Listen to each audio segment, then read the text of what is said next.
Good morning, everyone. It's Yasis. I just wanted to give y'all a quick update on our situation and share some gratitudes and thank yous. And first of all, let's sort of start with that. I'm recording by myself. Brittany is at work. We totally forgot to record a video yesterday, but just wanted to say thank you so much. In 4 days, you have all rallied and come to our aid to just completely surpass our GoFundMe goal. And I don't have all the words to thank everybody. It's absolutely overwhelming to see the support. It's just friends, family, people we don't even know that are supporting us. And so, yeah, I wish I had better words, right? Like, you're always looking for new ways to thank people, but yeah, just so thankful. We are working on all the thank yous to every single donor. you know what can I even say for trying to support our American dream together? It's yeah, we're so floored. And I say our process and our dream because it's just not me going through this. It's Brittany too. We both have to apply for this situation. So she's the applicant, and she's a petitioner. I'm the beneficiary, right? And I have certain things I need to put forward, but she also needs to put things forward. And she is taking a lot of this burden as well, and so very thankful for her and her empathy and support. I came to the States 13 odd years ago, and I've stayed here legally for 13 years.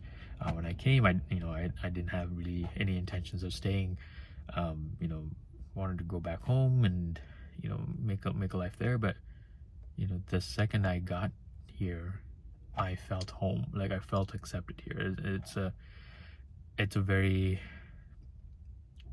I would say, unique feeling that I'd never felt before back home and in Sri Lanka. And that's a feeling that I've felt for 13 years. I've not always felt in community, right?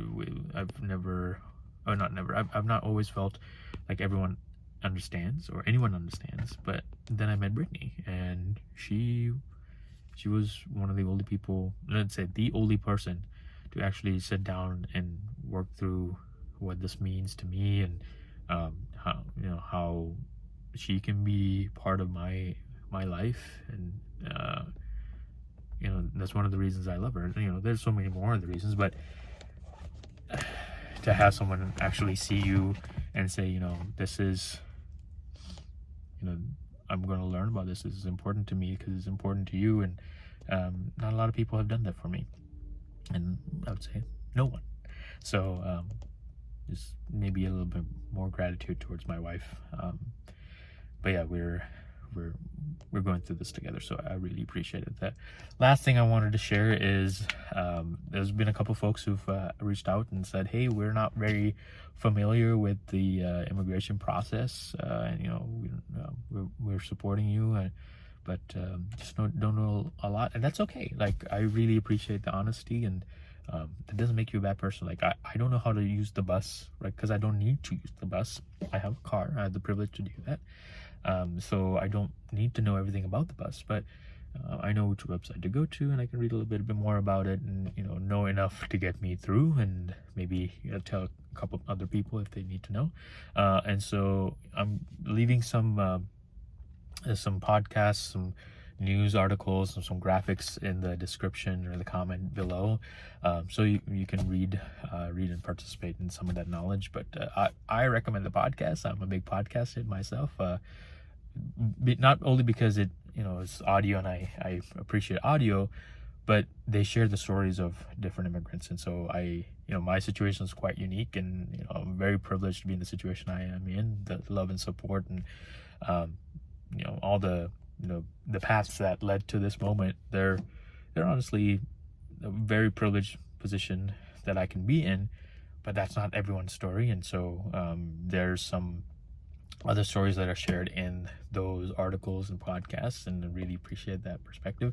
It's, there's a lot of similarities, and so you'll see some of that, but there are definitely different issues going on, right? There's a lot of fear, and I would say if you have a friend, family member who is an immigrant, right now it's, they're being quiet. I'm being quiet. There's a lot more I want to share, but our First Amendment right is not the same First Amendment right as citizens of the United States, and so we don't have the same constitutional protections as a citizen. So you'll see in the news there are people who are being deported, arrested for their First Amendment, what we think is a right, but it's not the same right. So be mindful of that, and if you want to know their story, you want to know more, just talk to them one-on-one. They're probably not going to share online because of the fear, and you'll see a lot more immigrant families, in our situation. I'm an immigrant. My wife is a U.S. citizen, and so we are staying at home. We're being very cautious. You'll see other families do the same, right? Whatever a combination of that is. And so be mindful, be careful. There are folks who are also U.S. citizens who are also afraid. And so we're going to get through this. It's going to be a little tough, but listen to the stories. Thank you again for your support. I don't know if I mentioned. Lastly, today's update, I'm going to an appointment that will, help me with some other documents that will support our case, and so it's about $500 right there. So extremely thankful once again for your monetary support, because that's, if money just flows out for these processes, and it's ongoing, but very, very hopeful that this appointment today leads to something positive, and keeping our hopes high. So thank you so much. Take care. We'll continue to update you, and wow, it's been a hell of a week. So have a great day. Drink water, be safe, be well.